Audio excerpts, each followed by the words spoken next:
do livro Palavras de Vida Eterna, psicografado pelo médium Francisco Cândido Xavier, através do Espírito Emmanuel. Capítulo 39, de 180, no auxílio a todos. Pelos reis e por todos os que estão em eminência, para que tenhamos uma vida justa e sossegada, em toda a piedade e honestidade. Paulo, 1 Timóteo 2:2. Comumente, em nossos recintos de conversação e prece, voltamo-nos compassivamente para os nossos companheiros menos felizes no mundo. Apiedamos, sem dificuldade, dos enfermos e dos desesperados, dos que se afundaram nas águas lodosas da miséria ou que foram vitimados por flagelos públicos. Oramos por eles, relacionando-lhes as necessidades que tentamos socorrer na medida de nossos recursos. Entretanto, o apóstolo Paulo, em suas recomendações a Timóteo, lembra-nos o amparo espiritual que devemos a quantos suportam na fronte a coroa esfogueante da autoridade, comandando, dirigindo, orientando, esclarecendo e instruindo. São eles, os nossos irmãos, conduzidos à eminência do poder e da fortuna, da administração ou da liderança, que carregam tentações e provas ocultas de toda a espécie, padecendo vicissitudes que muitas vezes se retratam de lamentável maneira nas coletividades que influenciam. A afeição de pastores dementados, quando se não compenetram dos deveres que lhes são próprios, sofrem perturbações aflitivas que se projetam sobre as ovelhas, que lhes recolhem a atuação, criando calamidades morais e moléstias coletivas de longo curso, que atrasam a evolução e atormentam a vida. Não nos esqueçamos, pois, da oração pelos que dirigem, auxiliando-os com a bênção da simpatia e da compaixão. Não só para os que se desincumbam zelosamente dos compromissos que zelam a rota, mas também para que vivamos com o sadio exemplo deles, na verdadeira caridade, uns para com os outros, sob a inspiração da honestidade, que é a base de segurança em nosso caminho. Querido amigo, querida amiga, mais uma lição deste livro, Palavras de Vida Eterna. Emmanuel, como sempre, utiliza uma passagem que dá uma conotação para que possa tocar em determinado assunto.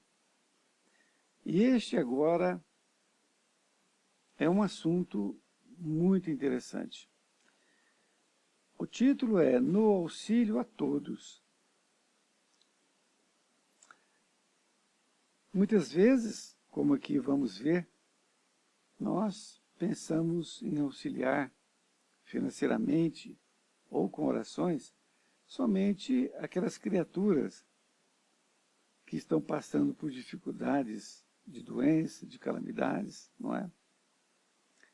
Mas Paulo quando escreveu a Timóteo, já dizia que nós também temos que orar para as pessoas que estão no poder, que estão com este embargo, que têm autoridade, seja o poder financeiro, o poder político. E como nós estamos prestes a ter uma nova eleição dentro de um mês, é muito providencial esse título, para que nós possamos refletir sobre o assunto.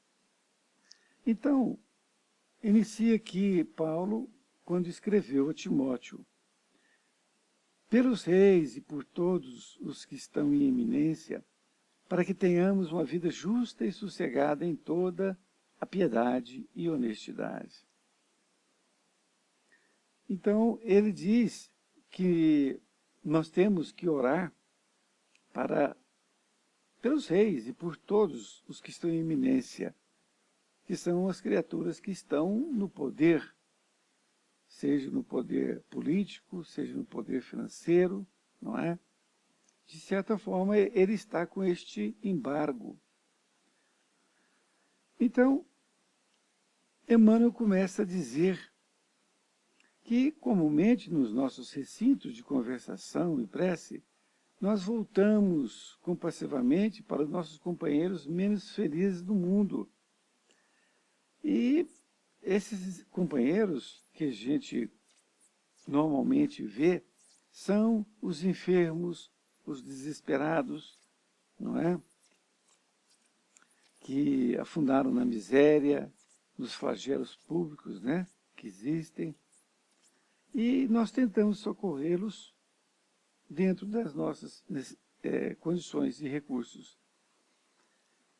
Mas ele volta então a dizer que Paulo, entretanto, recomendou ao povo de Timóteo, lembrando do amparo espiritual que nós devemos ter daqueles que sofrem, não é?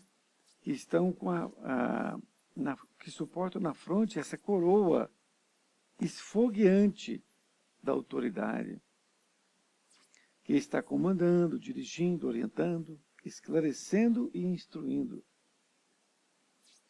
Então, eles são, como diz Emmanuel, os nossos irmãos que estão na iminência do poder, da fortuna, da administração, da liderança, e que carregam tentações e provas ocultas de toda espécie. Isso é muito interessante, porque a pessoa que está no nível mais simples, podemos assim dizer, que ele é um funcionário, que ele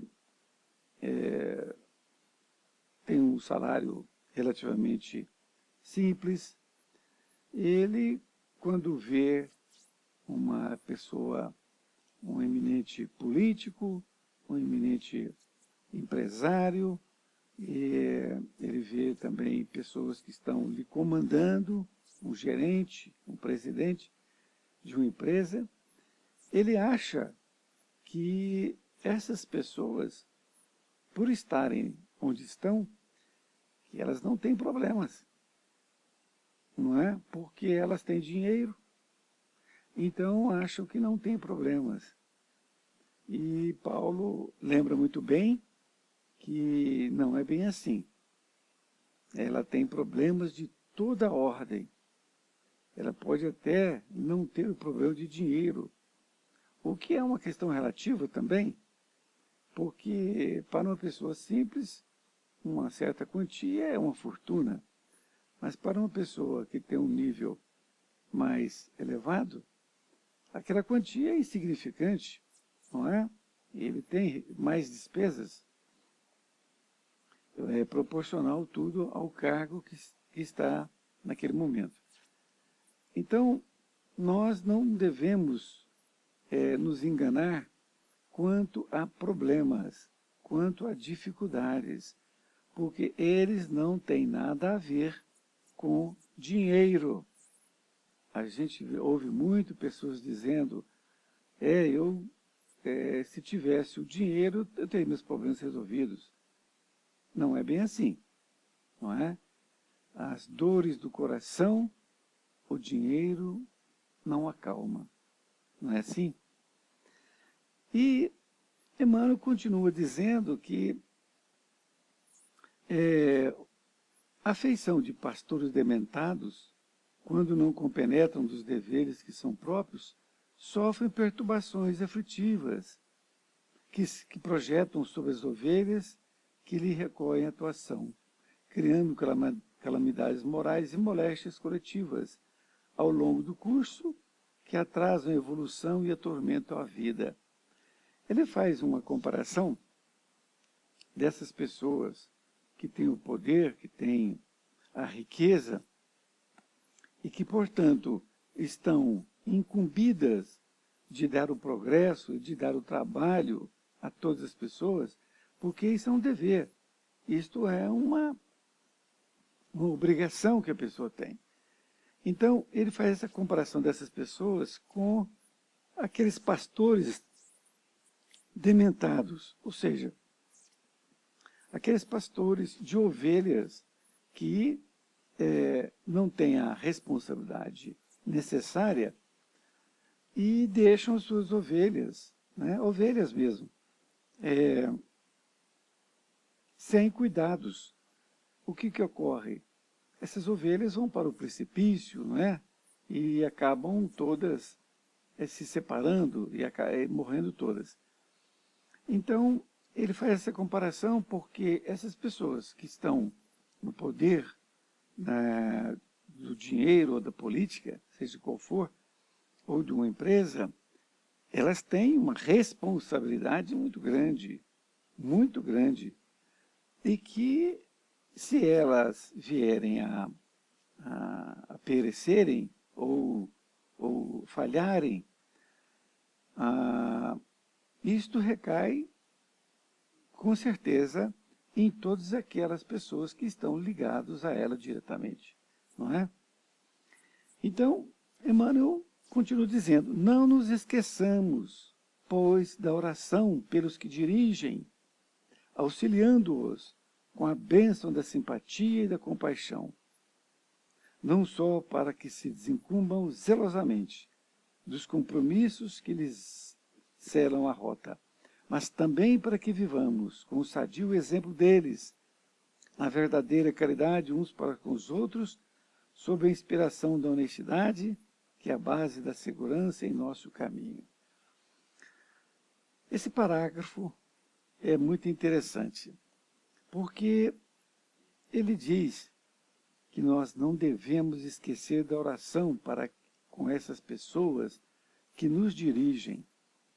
Então nós temos que orar para aqueles que estão nos fornecendo o trabalho, seja você um profissional liberal, seja você um empregado, não é? Então que nós temos que orar para eles, porque o embargo deles é muito grande. Então nós temos que auxiliar com a bênção da simpatia e da compaixão, para que eles desincumbam zelosamente dos compromissos que selam a sua rota. Então, até porque nós estamos intimamente ligados a ele, e se eles não forem bem, nós também, com certeza, não iremos, não é? Mas nós temos que fazer isso por amor, por entendermos que eles são criaturas como nós. E não é porque eles estão numa condição diferente da nossa que nós deixemos eles ao léu. Não, eles precisam das nossas orações. E para que também vivamos o sadio exemplo deles, na verdadeira caridade uns para com os outros. Então, a caridade, quando se fala em caridade, ela é indistinta. Eu vou ter caridade para com este e não vou ter para com esse, não é? Jesus tinha a caridade, o amor, para com todos, até por aqueles que estavam querendo matá-lo. Então ele não fazia distinção, não é? Então ele era caridoso para com todos. E nós temos que fazer essa caridade sob a inspiração da honestidade, que é a base segura do nosso caminho. Muito bem, aqui, muitas vezes, nós achamos que, principalmente os políticos, não são pessoas honestas e que, portanto, não teriam nada a nos ensinar. Muito pelo contrário, se o político ele está sendo desonesto, ele está nos ensinando a como não ser desonesto, não é? Nós não devemos ficar indignados com aquilo que ele está fazendo. Muito pelo contrário, nós temos que ter essa caridade para com ele, para que ele possa reerguer-se. Porque o mal que ele fez a si mesmo e para os outros é muito grande. Então, se ele desviou o dinheiro público do governo, com certeza ele tirou o dinheiro, não é, dos mais simples, porque o dinheiro, com certeza, iria ser utilizado na saúde, na educação, na segurança. Então, se houve um desvio de verba, ele vai ter que resgatar isso no futuro, não é? Se não pela justiça dos homens, com certeza pela justiça divina. Então nós temos que ter essa caridade para com ele, porque nós podemos aqui lembrar de uma passagem que Jesus disse, que ele falou mais ou menos assim, que é mais fácil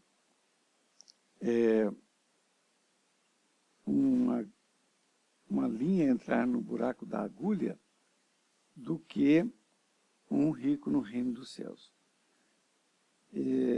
Essa história é muito interessante porque nós não vamos delongar nela, mas ele fala da dificuldade de um rico entrar no reino dos céus. O rico a que ele se refere é o rico de toda a natureza. Então, é aquele que tem o poder político, ele é um rico. É aquele que tem o poder intelectual, ele também é um rico. Ele tem esse predicativo. É aquele que tem o poder financeiro, porque ele gera empregos. Enfim, toda criatura que tem um talento, não é? Que também é uma outra passagem de Jesus, que tem esse talento que Deus lhe deu, porque foi Deus que deu, não é dele, não é? Então, Deus confiou a ele esta tarefa. E, como bem disse Jesus, que é muito difícil um rico entrar no reino dos céus. Por quê? Seria, o rico não entra no reino dos céus, mas o pobre entra? Não, não é bem isso. Ele quis que nós refletíssemos sobre essa condição, porque é muito fácil nós acharmos que o rico tem uma vida fácil. É exatamente o que fala sobre a lição, não é? Porque se ele tem dinheiro, ele tem todos os problemas resolvidos. Negativo, de forma nenhuma, não é? Quantas vezes nós vemos famílias que têm o poder do dinheiro e desestruturadas? O filho vai para a droga, a filha sai de casa, não é? A mulher fica fazendo coisas que não estão condizendo com a moral humana, enfim. E o dinheiro? Conserta isso? Não conserta isso, com certeza. Então, essas questões que a gente vê todos os dias na nossa sociedade, nós percebemos claramente que dinheiro não resolve os problemas humanos. Resolve o problema do dinheiro, que ele resolve questão financeira. Mas mesmo assim ainda não resolve completamente, não é? Também já vimos esse quadro diversas vezes, que quando o patriarca desencarna, os irmãos já estão em contenda pela herança. Não é assim? Então, veja bem, enquanto o patriarca da família está vivo, ele consegue ali manter aquelas criaturas em conflito, mas de uma forma velada. Mas ao desencarnar, pronto. Aliás, não precisa nem desencarnar. Se o patriarca vai para a cama, não é? E já vai para o enfermo, eles já começam a discutir a divisão. Não é assim? Então, é muito importante nós atentarmos para isso, porque nós não sabemos da vida do outro, o que passa no íntimo do outro, as suas dificuldades. Haja visto que todos nós temos dificuldades.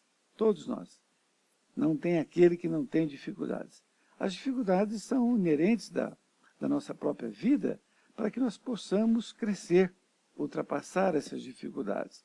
Agora, essas pessoas que estão num cargo político, financeiro, intelectual, elas estão com responsabilidade muito grande, porque se intelectualmente ele não tiver essa perspicácia de transferir o seu conhecimento para os outros e ficar somente com o seu conhecimento para si, ele está sendo egoísta. Ele não está fazendo o papel que deveria. Se ele detém o dinheiro, mas espolia, fica espoliando o seu irmão, também não está fazendo um papel correto, porque Deus lhe deu dinheiro para que ele desse emprego a essas criaturas. E da mesma forma, o político que está no poder, não é? Deus lhe deu essa condição de chegar até o poder para que ele pudesse fazer algo para o povo. E se ele desvia o dinheiro, ele naturalmente está contraindo um débito muito grande. Então, eis a dificuldade do rico. É esse que detém, seja o poder da conversa, o poder do dinheiro, ou o poder intelectual. Espero que eu tenha passado uma mensagem para você e convido a você a visitar o blog rabiraboni.blogspot.com. Fiquem com Deus.